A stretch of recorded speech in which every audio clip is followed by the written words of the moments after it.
ഇത് സാധാരണ hair fall അല്ല. ഇതാണ് അലോപേഷ്യ ഏറിയേറ്റ എന്നുള്ളൊരു ഓട്ടോ ഇമ്മ്യൂൺ ഡിസോർഡർ. ഞാൻ doctor Haripriya, consultant medicare homoeopathy clinic, Vaniyambalam.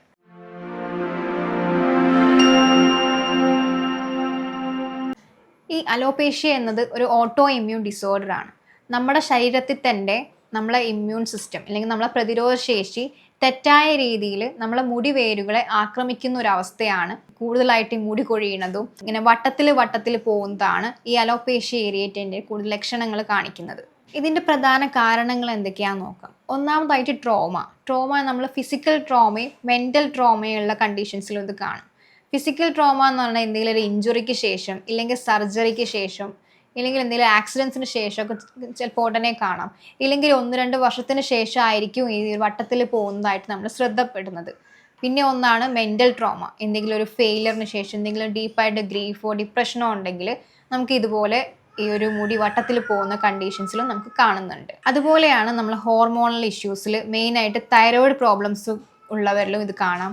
ഇല്ലെങ്കിൽ ന്യൂട്രീഷൻ ഡെഫിഷ്യൻസി ഉള്ളവരിൽ മെയിനായിട്ട് vitamin D deficiency, vitamin B12 deficiency, അതുപോലെ തന്നെ അയൺ ഡെഫിഷ്യൻസി ഇതിനൊരു പ്രധാന കാരണമാണ്. പിന്നീട് നമുക്കിതൊരു കാരണങ്ങളിലൊന്ന് ജനറ്റിക് ടെൻഡൻസി ആവാം, ഇല്ലെങ്കിൽ ഒരു ഓട്ടോ ഇമ്മ്യൂൺ ഹിസ്റ്ററി ഉണ്ടോ എന്നുള്ളത് അതും ഈ ഒരു കാരണമായിട്ട് വരാം. ഇനി നമുക്ക് ഈ അലോപേഷ്യ ഏറിയേറ്റൻ്റെ ശ്രദ്ധിക്കേണ്ട ലക്ഷണങ്ങൾ എന്തൊക്കെയാണെന്ന് നോക്കാം.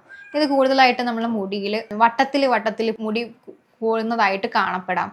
അതുപോലെ ഈ പോയ മുടീൻ്റെ ആ ഒരു ഭാഗത്ത് നല്ല പോളിഷ്ഡ് സ്മൂത്ത് ആയിട്ടുള്ള സ്കിന്ന് നമുക്ക് തൊടുമ്പോൾ ഫീൽ ചെയ്യാൻ പറ്റും. അതുപോലെ ഈ ഒരു അലോപേഷ്യ ഉള്ളവർക്ക് നമ്മൾ ചിലപ്പോൾ കൺപീൽ, നമ്മൾ ഐബ്രോസിലും ഐലാഷസിലും ഒക്കെ പിരികം പോകുന്നതായിട്ട് കാണപ്പെടുന്നുണ്ട്. പലർക്കും തോന്നുന്നത് ഈ അലോപേഷ്യ ഏറിയേറ്റ എന്നുള്ള കണ്ടീഷനിൽ നമ്മൾ പാച്ചി ആയിട്ട് വട്ടത്തിൽ മാത്രം അവിടെ ഇവിടെയും പോകുന്നത് മാത്രമായിട്ടാണ് കൂടുതൽ പേരും വിചാരിച്ചിരിക്കുന്നത്.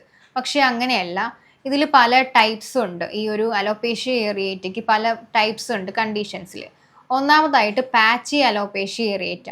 ഇതാണ് ഒരു 80 to 90% ആൾക്കാരിലും കാണപ്പെടുന്നത്. ഈ ഒരു പാച്ചി ആയിട്ട് ഇതാണ് സാധാരണയായിട്ട് കണ്ടുവരുന്നത്. ഇത് നമ്മൾ കൂടുതലായിട്ട് വട്ടത്തിൽ ഓരോ സൈഡിൽ മുടി പോകുന്നതായിട്ട് കാണപ്പെടുന്നുണ്ട്. ഇതിന് പ്രത്യേകിച്ച് വേനയോ ഇറിറ്റേഷനോ ബുദ്ധിമുട്ടോ കാര്യങ്ങളോ ഒന്നും ഉണ്ടാവുന്നില്ല. ഈ പാച്ചി ആയിട്ട് പോകുന്നത് നമുക്ക് വട്ടത്തിലോ ഇല്ലെങ്കിൽ ഓവൽ ഷേപ്പിലോ ആയിട്ട് നമുക്കിത് കാണപ്പെടുന്നുണ്ട്. അതുപോലെ ഇതിന് ശരിയായൊരു ചികിത്സ, നമ്മൾ പ്രോപ്പറായിട്ട് ട്രീറ്റ്മെൻറ്റ്, നമ്മൾ ആദ്യ ഡയഗ്നോസ് നേരത്തെ കണ്ടുപിടിക്കുകയാണെങ്കിൽ നമുക്കിതിന് നല്ലൊരു ചികിത്സിച്ച് നമുക്ക് നിയന്ത്രിക്കാൻ പറ്റുന്നതാണ്. അതുപോലെ രണ്ടാമത്തതാണ് അലോപേഷ്യ ഏരിയേറ്റ ടോട്ടാലിസ്. ഇതൊരു കൂടുതലായിട്ട് കാണുന്നത് ഒരു 5 to 10% പേരിൽ മാത്രമേ കാണപ്പെടുന്നുള്ളൂ. ഇതിൽ നമ്മളെ തലയിലെ സ്കാൽപ്പിൽ പകുതി ഭാഗത്തും മുടി കൂടുതലായിട്ട് പോകുന്നതായിട്ട് കാണുന്നുണ്ട്. ഈ മുടി കൂടുതലായിട്ട് പോകുന്നത് കൂടാതെ നമ്മളെ കൺപീലിയിലും കൺപിരികത്തു നിന്നൊക്കെ ഒരുപാട് മുടി പോകുന്നതായിട്ട് കാണുന്നുണ്ട്. അതുപോലെ മൂന്നാമത്തെ കണ്ടീഷനാണ് അലോപേഷ്യ ഏരിയേറ്റ യൂണിവേഴ്സാലിസ് എന്നുള്ള കണ്ടീഷൻ. ഇത് കൂടുതലായിട്ട് കാണുന്ന ഒരു 1 to 2% പേരിൽ മാത്രമേ കാണപ്പെടുന്നുള്ളൂ. ഇത് നമ്മളെ ശരീരത്തിൻ്റെ മുടിയടക്കം കൂടുതൽ ഫുള്ളായിട്ട് പോകുന്നൊരു അവസ്ഥയാണിത്. ഇത് നമ്മൾ അലോപേഷ്യ ഏരിയേറ്റ ടോട്ടാലിസ് മുൻപ് പറഞ്ഞതിനെക്കാട്ടി കുറച്ചും കൂടെ ഗുരുതരമായിട്ടുള്ളൊരു സ്റ്റേജാണ് ഈ ഒരു മുടി കൊഴിച്ചിൽ, ഈ ഒരു അലോപേഷ്യ ഏരിയേറ്റ യൂണിവേഴ്സാലിസ് എന്നുള്ള ഒരു കണ്ടീഷൻ. നമ്മൾ ഇതിന് നേരത്തെ ചികിത്സ നമ്മൾ കണ്ടുപിടിച്ച് നമ്മൾ ഏർലി ആയിട്ട് ഡയഗ്നോസ് ചെയ്ത് ഇത് ട്രീറ്റ് ചെയ്യുന്നതാണ് ഏറ്റവും ഇതിന് നമുക്ക് കൂടുതൽ നിയന്ത്രിക്കാനാവും.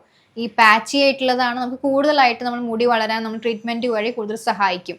പിന്നീട് നമ്മൾ ഈ ഗുരുതര അവസ്ഥയിലേക്ക് നമ്മൾ ഈ ടോട്ടാലിസ് നമ്മൾ പോലെയുള്ള അവസ്ഥ അല്ലെങ്കിൽ യൂണിവേഴ്സാലിസ് നമ്മുടെ കണ്ടീഷനിലോട്ട് മാറിക്കഴിഞ്ഞാൽ നമുക്ക് വീണ്ടും മുടി വളരാൻ കുറച്ച് പ്രയാസം എടുക്കും. അതുകൊണ്ട് നമ്മൾ നേരത്തെ കണ്ടുവരുമ്പോൾ തന്നെ നമ്മൾ ട്രീറ്റ്മെൻറ്റിന് പോകുന്നതാണ് ഏറ്റവും നല്ലത്. നമ്മൾ ഈ ട്രീറ്റ്മെൻറ്റ് നമ്മളെ മെഡിസിൻ മാത്രമല്ല, മെഡിസിൻ്റെ കൂടെ നമ്മൾ ഫുഡിലും കൂടെ ഉൾപ്പെടുത്താൻ, നമ്മളെ ഡയറ്റിലും കൂടെ ഇൻക്ലൂഡ് ചെയ്താൽ മാത്രമേ നമുക്ക് ഇതിനൊരു പ്രോപ്പർ റിസൾട്ട് കിട്ടുള്ളൂ. നമ്മൾ ഡയറ്റിൽ കൂടുതലായിട്ട് മുടിക്ക് ആവശ്യമുള്ള പ്രോട്ടീൻ റിച്ച് ആയിട്ടുള്ള ഫുഡ് ഉൾപ്പെടുത്തേണ്ടത് അത്യാവശ്യമാണ്. അതുപോലെ green leafy vegetables, nuts, seeds, ധാന്യങ്ങൾ ഇതെല്ലാം ഡയറ്റിൽ ഉൾപ്പെടുത്താൻ നല്ലതാണ്.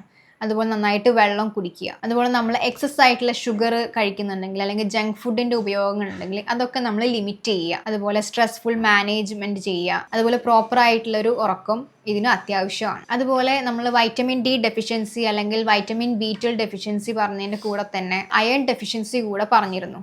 ഈ അയൺ ഡെഫിഷ്യൻസി ഉള്ളവരിൽ നമ്മൾ അയൺ അബ്സോർപ്ഷൻ നടക്കാൻ വേണ്ടിയിട്ട് നമ്മൾ അയൺ റിച്ച് ആയിട്ടുള്ള ഫുഡ് കഴിക്കുന്നതിൻ്റെ കൂടെ തന്നെ നമ്മൾ വൈറ്റമിൻ സി റിച്ച് ആയിട്ടുള്ള ഫുഡ് കൂടെ കഴിക്കുക. ഈ വൈറ്റമിൻ സി റിച്ച് ഫുഡ് കൂടെ കഴിക്കുമ്പോൾ അയൺ അബ്സോർപ്ഷൻ ഈസി ആയിട്ട് നമ്മളെ ഗട്ടിലോട്ട് അബ്സോർബ് ചെയ്യാൻ സഹായിക്കും. അപ്പോൾ ഈ വൈറ്റമിൻ സി അടങ്ങിയിട്ടുള്ള ഭക്ഷണങ്ങൾ നമ്മൾ പേരയ്ക്ക, നെല്ലിക്ക, ഓറഞ്ച് പോലുള്ള പുളിയുള്ള സിട്രസ് ഫ്രൂട്ട്സ് ഒക്കെ ഇൻക്ലൂഡ് ചെയ്യാൻ കൂടുതൽ സഹായിക്കുക. അതുവഴി നമുക്ക് അയൺ അബ്സോർപ്ഷൻ കൂടുതലാവുകയും നമ്മളെ മുടിക്ക് സഹായിക്കും, ഫെറിറ്റിൻ്റെ അളവ് കൂടുതലാക്കുക സഹായിക്കും. ഈ അലോപേഷ്യ ഏറിയേറ്റ എന്നുള്ളൊരു കണ്ടീഷൻ ഇതൊരു ഓട്ടോ ഇമ്മ്യൂൺ ഡിസോർഡർ ആണ്. അപ്പോൾ ഒരു ഓയിൽ ഫുഡ് കൊണ്ടോ അല്ലെങ്കിൽ നമ്മൾ ഷാമ്പു യൂസ് ചെയ്തുകൊണ്ടോ മാത്രമല്ല ഇത് വരുന്നത്. അപ്പോൾ നമ്മൾ ഇത് പ്രോപ്പറായിട്ട് ഇതിനുള്ള ഏർലി ഡയഗ്നോസ് ചെയ്തിട്ട് എന്താണ് അതിൻ്റെ കാരണം കണ്ടെത്തിയതിന് ശേഷം പ്രോപ്പറായിട്ട് നേരത്തെ ചികിത്സ എടുത്തു കഴിഞ്ഞാൽ നമുക്കിത് കൂടുതലായിട്ട് വട്ടത്തിൽ പോകുന്നതും മുടി ഒരുപാട് പോകുന്നതും നിയന്ത്രിക്കാൻ സഹായിക്കുന്നതാണ്. അപ്പോൾ സ്വയം ചികിത്സ ഒഴിവാക്കുക, തുടക്കത്തിൽ തന്നെ ഡോക്ടറെ സമീപിക്കുക, ട്രീറ്റ്മെൻറ്റ് എടുക്കുക.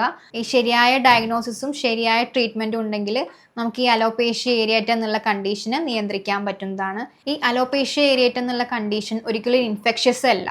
ഇതൊരു ഓട്ടോ ഇമ്മ്യൂൺ ഡിസോർഡർ കണ്ടീഷനാണ്. നമുക്ക് എന്തെങ്കിലും ഡെഫിഷ്യൻസി കാരണോ ഇല്ലെങ്കിൽ നമ്മൾ ഇമ്മ്യൂണിറ്റി ഇംബാലൻസ് ആകുമ്പോഴൊക്കെ കാണുന്നത് നമുക്ക് എന്തെങ്കിലും മെൻ്റൽ ട്രോമ എന്തെങ്കിലും കണ്ടീഷൻസ് കാരണമൊക്കെയാണ് ഇത് വരുന്നത്. അപ്പോൾ നമ്മളിത് ഏർലി ഡയഗ്നോസ് ചെയ്തതിന് ശേഷം നല്ലൊരു ശരിയായ ട്രീറ്റ്മെൻറ്റും ശരിയായിട്ടുള്ള ഡയഗ്നോസിസും ചെയ്തു കഴിഞ്ഞാൽ നമുക്കിതിന് ഈ ഒരു മുടി കൊഴിച്ചിൽ നിയന്ത്രിക്കാൻ സഹായിക്കുന്നതാണ്. അപ്പോൾ നിങ്ങൾ എന്തെങ്കിലും ഇതുമായി ബന്ധപ്പെട്ട എന്തെങ്കിലും സംശയങ്ങളോ കാര്യങ്ങളോ ഉണ്ടെങ്കിൽ ഈ താഴെ കാണുന്ന നമ്പറിൽ കോൺടാക്റ്റ് ചെയ്യേണ്ടതാണ്. അതുപോലെ ട്രീറ്റ്മെൻറ്റ് ആവശ്യമുണ്ടെങ്കിലും ഈ നമ്പറിൽ കോൺടാക്റ്റ് ചെയ്യുക. അടുത്തൊരു വീഡിയോ ആയിട്ട് നമുക്ക് വീണ്ടും കാണാവുന്നതാണ്.